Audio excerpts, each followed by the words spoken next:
Good morning. I thought it was nice to see so many young minds in a room like this at a forum that's talking about religion. Well, I'm glad to share some thoughts as part of this panel. And thank you, Paul, for the invitation to share some notes on the two spiritual diversity conferences that I convened in the last 3 years.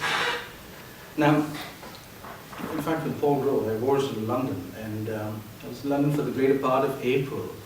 And what I did see was a plethora of British publications who almost seemed preoccupied with God, modern humanism, and atheism's crisis of faith. Now, the Spectator was one of them, and they have this the cover story, The Return of God, and this piece, Atheism's Empty Tomb, by Theo Hobson, in fact, talks to the fact that the energetic universalism of modern humanism is actually rooted in Christianity. He was obviously talking about the Beatitudes, but I'm not here to be talking about this. The reason I made a reference to these new hot stories in the British press is because I see that as a 21st century resurgence of the God debate. In any case, as editor of the newspaper Touchbase, and I think all of you have copies now, I have sought to look at the challenges of a pluralistic state.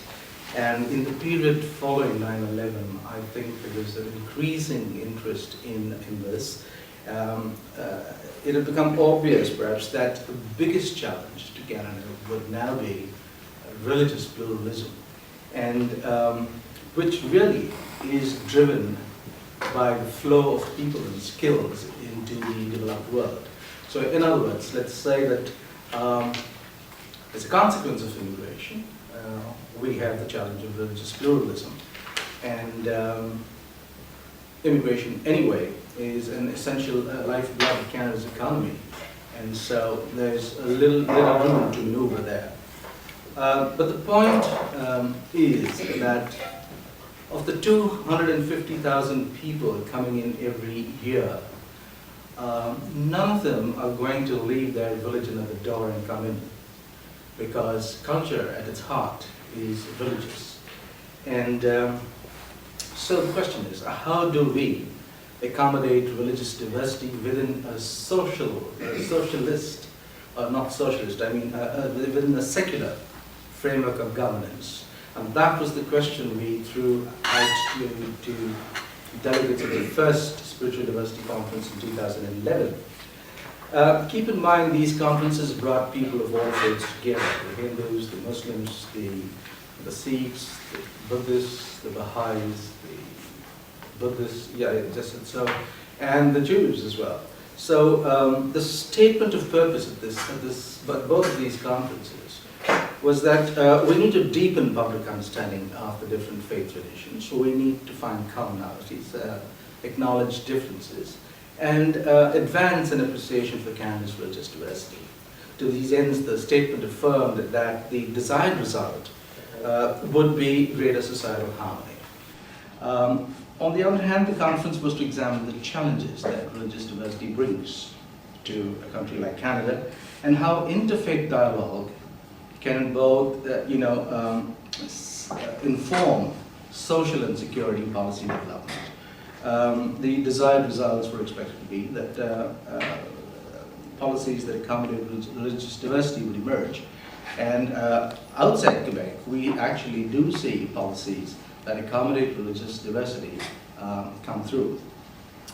Now, if you look closely at what's triggering violence across the world, you see hatred, bigotry, and xenophobia essentially becoming the principal protagonist. So it's just as well that analysts see diversity as the major challenge in countries like ours. The vandalism of a Dartmouth mosque, I think in 2013, and then later in Prince Edward Island, where there was a near destruction of the mosque, shocked the island's community. Then, of course, we have seen that the Hindu community of Ontario have been asking for a designated river in which they could immerse the ashes of their deceased.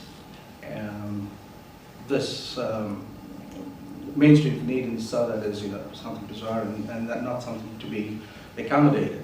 And of course, most of you probably are aware that 2 years ago, there were calls from the Muslim communities in Ontario asking that the Sharia law be incorporated into into Canada's legal structure. So these are challenges, and Canada has somehow managed to deal with these these demands and requests pretty well. But in the middle of last year, the Parti Québécois introduced this bill, the Charter of Quebec Values, and I know all of you know what it's all about. But let me say, what it's intended to do is to restrict public sector employees from wearing or displaying conspicuous religious symbols. And according to the bill, the kippah, the turban, hijab, the niqab, and larger religious pendants will be prohibited.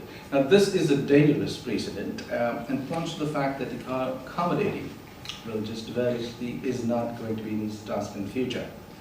So it is with that in view and with the stated objective of informing both social and security policy that these two conferences were based on. And it was precisely to address these issues that the challenge of peaceful coexistence was the theme of the second conference in 2013. The second conferences, which addressed spiritual diversity, sought to move out of the academic walls of the university and to move the dialogue into, into places like hospitals, penitentiaries, school boards, and police departments. And what we did, the panelists, they're speaking in those afternoon workshops, were drawn from these specific fields. And so we talked about the best practices of integrated dialogue in these workplaces. And so one saw that connecting with people of different faith traditions in schools, commiserating with people in hospitals and penitentiaries, and facilitating the practice of their faith in difficult situations is now an urgency. So I think it's important also for our policymakers to look around and examine carefully the nature of conflict emerging in the West, precisely driven by religious diversity. Let me read from a news item that both the BBC and the Sunday Times carried sometime in April. This report, of course, that I read out to you was carried in my own newspaper, The Touch Base. The headline, Britain in War on Islamic Takeover of Schools.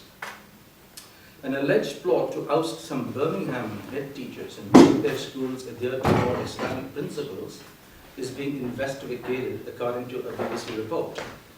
A letter detailing the plan known as Operation Trojan Horse claims responsibility for leadership changes at 4 schools, the report states. According to the BBC, the letter states that parents could be encouraged to turn against the leadership team if they are told the school is corrupting their children with sex education, teaching about homosexuals, making their children pray Christian prayers, and carrying out mixed swimming and sport. Michael Gove, the education secretary, is preparing to send a hit squad of inspectors into dozens of schools, state schools, where conservative Islamic practices are allegedly damaging children's education, the Sunday Times reported.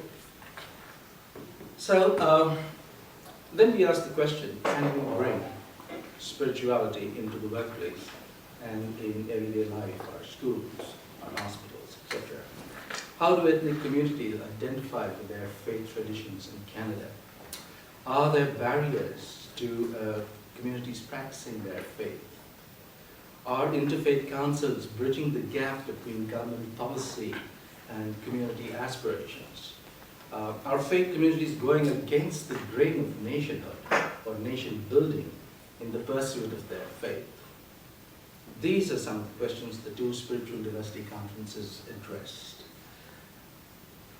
In his keynote address at the first conference, Father Raymond D'Souza, who is also an academic at Queen's University in Toronto, made the point.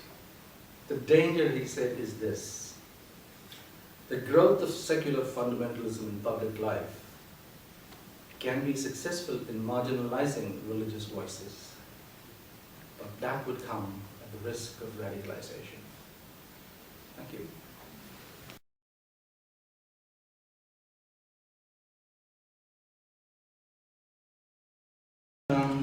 I don't see diversity in our churches in any way. I think it's got to do with the fact that it's places largely homogeneous, and so you're unlikely to see diversity within worship sites and worship places. But over the years, one has been able to see that outside religion, into other public sectors, at the hospitals, there's a lot being done to make sure, as Swarna just pointed out, I mean, the prayer places are now, diverse kinds. There's the Quran there, there's the Bible, and there's probably I think another Gita there as well. So there's consciousness there. There's consciousness in the police departments. They have what is called a diversity committee. They go out to Muslim festivals. They go out to Jewish festivals. They go out to, likewise, you see it not so much in the school boards, but in the penitentiaries as well. So they have chaplains, of different faith groups. I mean, until a few years ago, there were only Christian chaplains at prisons. Now you find Muslim chaplains as well, and Buddhist chaplains as well. So you might say that this idea that this region is slowly becoming diverse is being accepted, and that something is being done about it, just for the sake of inclusion. In terms of Buddhism, I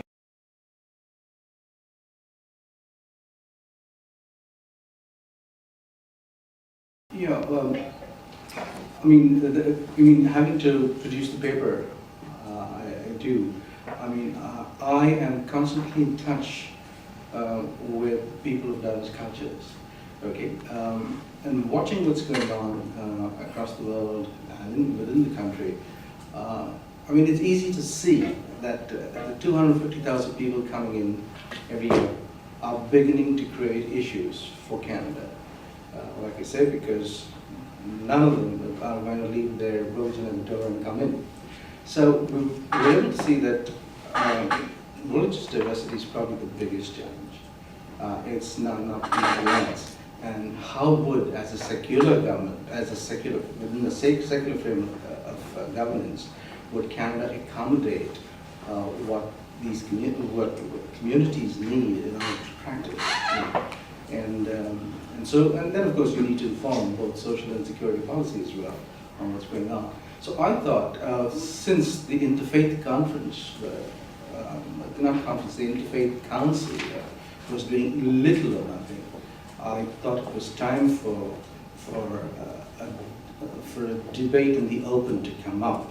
And the first one was a resounding success simply because people thought it was a great idea.